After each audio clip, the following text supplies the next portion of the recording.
이 나무가 자라서 산소를 배출해가지고 우리 환경을 좋게 해준다. 그리고 또 이 손자들을 위해서 나무를 기른다. 그런 긍지와 또 국민 봉건 향상을 위해서 기여를 한다. 그런 자부심을 가지고 나무를 기르고 있습니다. 반복되는 남벌과 땔감 채취, 산불 등으로 벌거숭이가 되어버린 돌투성이 산림지역을 후손 대대로 국가와 국민에게 혜택을 줄 수 있는 생명의 자원으로 키워나가겠다는 평생 꿈을 안고 열정을 불태우며 나무와 함께 수십 년을 살아왔던 영원한 무등산 지킴이 진재량 대표가 98세로 지난 2021년 말에 눈을 감았습니다. 민둥산으로 보잘것없던 무등산 일대를 울창하고 기품 있는 녹지대로 만들고자 온갖 신념과 개척 정신을 불사르고 세상을 떠나 간지 3주년을 맞아 고인이 걸어왔던 소중한 발자취를 되돌아보고자 합니다. 1923년 전라남도 장성의 산골짜기에서 빈농의 아들로 태어나 일제의 탄압 속에서도 냇가에 뚝을 쌓아가며 논을 만들던 부모님, 그 모습을 지켜보며 어린 진 대표는 개척 정신과 근면함을 배웠습니다. 1940년 사범학교 시절 일본으로 수학여행을 갔을 때 울창한 편백 삼나무 숲을 보고 큰 충격을 받았습니다. 우리의 산은 나무가 없어서 땅이 메말라가고 산이 점점 황폐해지고 있었죠. 일본은 석탄과 석유를 주된 연료로 사용하면서 산림을 보호해왔지만 우리는 산에서 나무를 베어 땔감으로 사용하다 보니 산림이 점점 사라져갔습니다. 그때부터 진 대표는 경제림을 통해 우리 산을 울창하게 만들겠다는 꿈을 품었습니다. 1950년 6.25 전쟁으로 삶의 터전을 잃었지만 진 대표는 광주로 돌아와 교직 생활을 이어갔습니다. 어려운 시기에도 학생들을 가르치며 희망을 심어주었습니다. 1953년 한 학생의 학부형으로부터 자식을 바르게 지도해 주어 고맙다고 씨암탉 한 마리를 선물 받게 됩니다. 모두가 어려운 전쟁 중인 시기에 소중한 마음의 선물이어서도 그렇고 씨암탉을 받고 보니 그냥 온 식구가 둘러앉아 포식하여 없애버리기에는 너무 아까웠습니다. 진 대표는 이 귀한 닭을 먹지 않고 달걀을 부화시키기로 결심했고 병아리가 태어나기 시작하며 점점 그 수를 늘려갔습니다. 단 한 마리의 닭에서 시작된 작은 변화. 작은 씨암탉이 진 대표의 삶을 새로운 방향으로 이끌었던 순간이었습니다. 1958년 교사직에서 물러나와 본격적으로 축산업에 전념하게 되었고 1967년 무등산의 젖소를 입식하여 산진항농에 도전하며 산지 개발에 푸른 미래의 꿈을 키워가게 되었습니다. 도시에 애써 마련했던 땅을 미련 없이 팔고 자금을 긁어 모아서 해년마다 무등산의 중턱에 임야들을 차근차근 구입하기 시작했으며 삼나무, 편백나무 등 경제림 묘목을 척박한 산지에 심어가면서 조림 사업에 전력 투구를 하게 되었습니다. 그런데 진 대표는 수십 년이 걸리게 되는 나무를 키워나가야 하는 기간에는 별다른 수입이 없고 가꾸어야 하는 지출만 있을 것을 예상하고서 나무도 크고 그 밑에서 또 그 나무가 자라는데 방해되는 나무를 호들이 뜯어먹는다.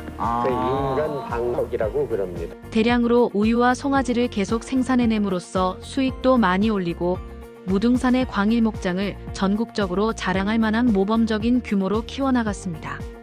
척박한 산림 개발에 첫발을 내딛었던 1960년대 하반기부터 50년이 넘는 쉴 틈 없이 달려온 세월 동안에 무등산 일대의 660정보 면적의 산림 경영지에는 매년 재투자가 이루어져 100억 가까운 투자로 탄탄한 토대가 이루어졌습니다.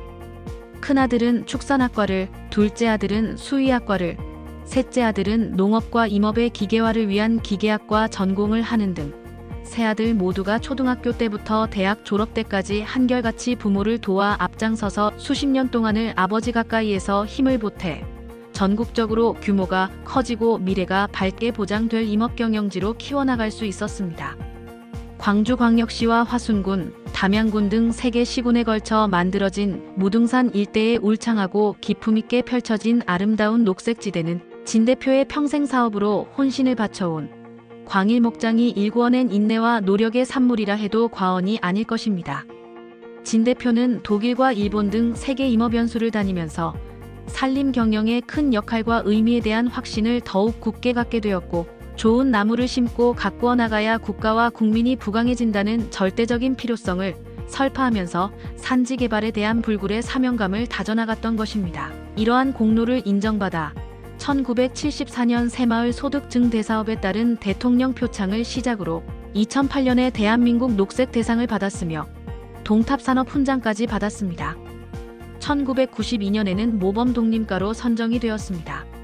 진 대표가 온 힘을 쏟아왔던 광일 목장이 무등산 일대의 국토 녹화에 보기 드문 큰 공적을 세워온 것을 지방과 중앙정부에서 인정하고 격려를 해준 것입니다.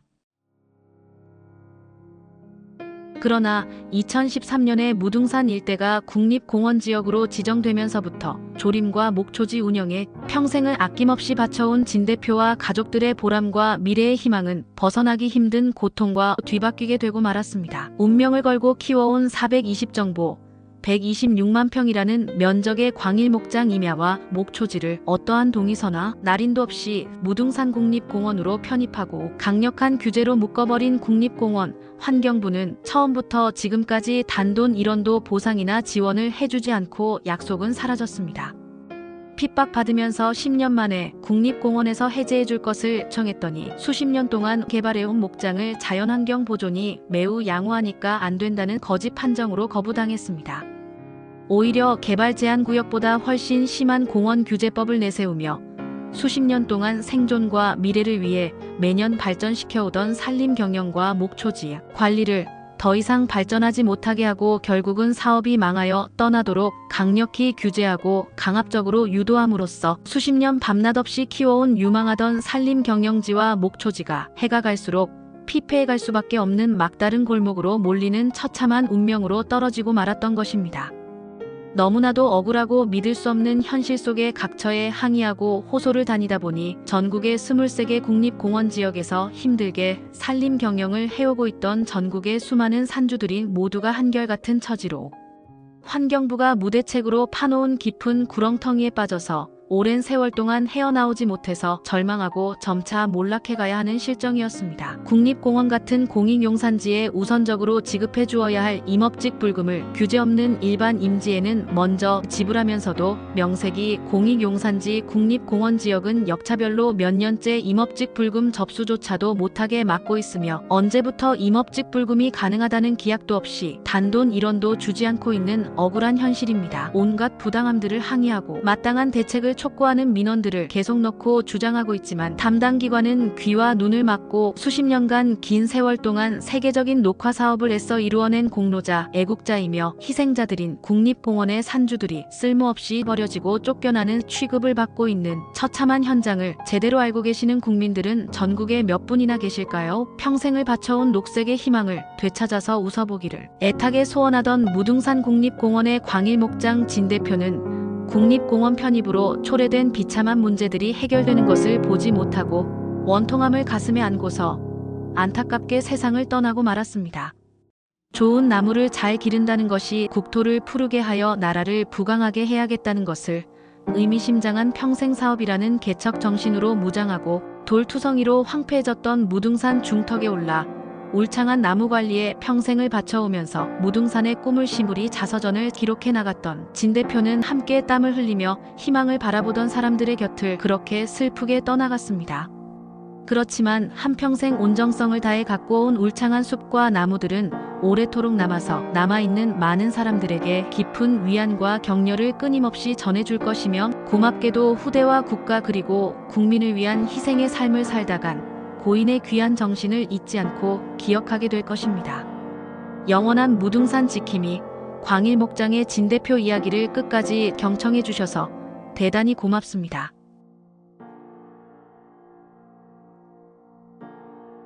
계속 키우는 일을 하셨네요, 선생님은. 그러죠. 사람을 키우다가 병아리를 키우다가 예. 돼지를 키우다가 예. 소를 키우다가 예. 나무를 키웠네요. 나무를 키우고. 근데 그 중에 나무가 제일 잘 자라준 거예요. 예. 나무가 제일 편하게 길러죠. 네.